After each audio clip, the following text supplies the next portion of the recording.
Hey, my name's Marcus Hale. I'm 32 years old and I live in a rundown duplex on Maple Street in Colorado Springs. It's one of those quiet, forgotten neighborhoods where the houses all look like they've seen better days. Peeling paint, overgrown lawns, and the occasional stray dog wandering down the sidewalk. I moved here about a year ago after everything fell apart.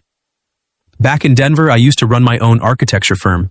We designed modern homes, office spaces, even a few community centers that got some local press. I had a team, a nice office downtown, and projects lined up for months. Life felt solid, like I was building something real, not just blueprints on paper. But then came the lawsuit. One of our biggest clients accused us of design flaws in a residential complex we'd worked on. It wasn't true. The issue stemmed from their cheap contractors cutting corners, but the legal battle drained everything. Court fees, lost contracts, my reputation in the industry tarnished. By the end, the firm went bankrupt, and I walked away with nothing but debt and a stack of unpaid bills. I sold what I could, moved out here to this cheap rental, and started over as a freelance designer. Now I take whatever gigs come my way, sketching garage additions for neighbors, tweaking floor plans for small businesses. It pays enough to cover the basics, rent, groceries, the occasional takeout pizza, but not much more. My days blend together in a haze of coffee, drafting software on my old laptop, and staring at the ceiling wondering where it all went wrong. The duplex isn't much to look at. It's a 2-unit building from the 70s with creaky floors, drafty windows, and a heating system that rattles like it's about to give up. I furnish it with whatever I find at garage sales, a lumpy sofa, a mismatched dining table, a few lamps that flicker when the wind picks up. No photos on the walls, no personal touches. It's just a place to sleep, eat, and work. Friends? I don't have many left. The ones from my old life drifted away during the mess, and I haven't bothered making new ones here. Most nights, it's just me, the hum of the fridge, and the distant sound of traffic on the highway. That particular night started like any other. It was late September and the weather had been moody all week. Gray skies threatening rain but holding back. I was sitting at the kitchen table nursing a lukewarm cup of instant coffee, flipping through a pile of bills under the dim overhead light. Electric, $120 overdue. Water, $85, final notice. Rent was coming up too, and my latest freelance check was delayed. I rubbed my temples, feeling the familiar weight pressing down. How had I gone from sealing deals over steak dinners to scraping by like this? The wind started howling outside, rattling the windows, and then the rain hit, hard, like someone had flipped a switch. Thunder rolled in the distance, getting closer with each boom.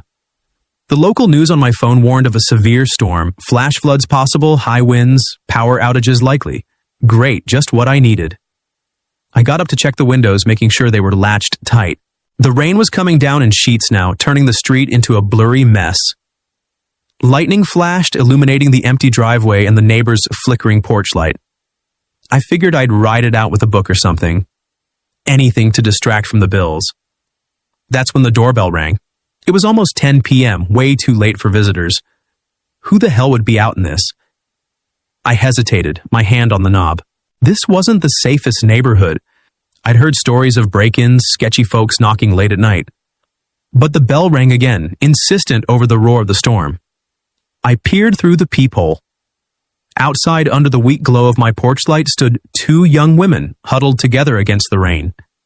They looked soaked to the bone, hair plastered to their faces, clothes dripping, arms wrapped around themselves as they shivered. One was taller, with blonde hair matted down, the other shorter, with dark curls clinging to her cheeks. They didn't look threatening, just desperate. Still, I paused. What if it was a scam? I'd read about people using the storm as cover. But then lightning cracked again, and I saw the fear in their eyes as they glanced back at the dark street. Something tugged at me. Maybe pity, maybe just the loneliness of my own night. Against my better judgment, I unlocked the door and cracked it open, the chain still latched. "Can I help you?" I asked, raising my voice over the wind. The taller one stepped forward, water streaming down her face. "Hi, I'm so sorry to bother you this late. Our car broke down about a mile back, and our phones have no signal because of the storm. We've been knocking on doors, but no one's answering.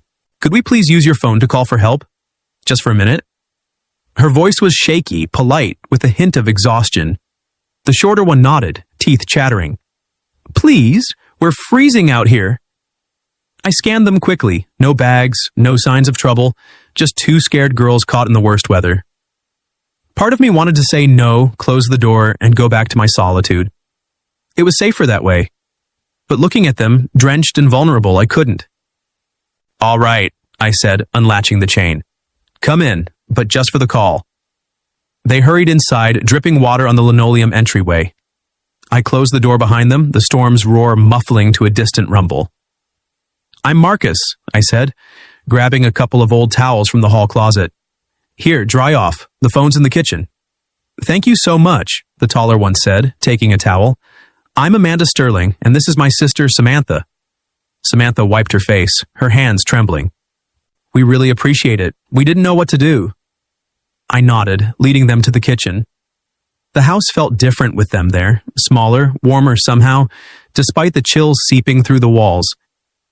Little did I know, this was just the beginning of a night that would turn my quiet, struggling life upside down. They stepped inside, and I shut the door against the howling wind, the latch clicking into place with a finality that felt oddly comforting. Water pooled at their feet on the worn linoleum, and the chill from outside seeped in with them, making the already drafty house feel even colder. I flicked on the hallway light, but it buzzed and dimmed, probably the storm messing with the power lines. "Here," I said, handing them the towels. "They're clean, but old. Dry off as best you can." Amanda took one with a grateful nod, wrapping it around her shoulders like a shawl. "Thank you, Marcus. Really." Samantha did the same, rubbing her arms vigorously. Up close, under the yellowish glow of the bulb, I could see they were both in their mid-20s. Amanda with sharp features and a poised demeanor, even in her soaked state. Samantha softer, with wide eyes that darted around the room as if assessing everything. They didn't look like sisters at first glance, but there was a similarity in their posture, a quiet resilience. "Come into the kitchen," I said, leading the way. The space was small, cluttered with my drafting tools scattered on the table alongside those unpaid bills I'd been staring at earlier. I quickly swept the papers into a drawer, not wanting them to see my mess. The fridge hummed loudly, and the old gas stove ticked as I turned on a burner to heat some water. "I'll make you something hot to drink. Tea okay? Or I have instant hot chocolate if you prefer." "Hot chocolate sounds amazing," Samantha said, her voice still shaky from the cold. She perched on the edge of one of the mismatched chairs, towel draped over her lap. Amanda stood by the window, peering out at the storm, her silhouette framed against the flashing lightning. While the water heated, I tried the phone. It was an old landline, the kind with a curly cord that tangled itself no matter what. I dialed the roadside assistance number I knew from memory. Had used it myself a few times when my beat-up sedan acted up. But there was no dial tone, just static crackling, like the thunder outside. "Damn!" I muttered, hanging up. The lines must be down from the storm. No signal on my cell either.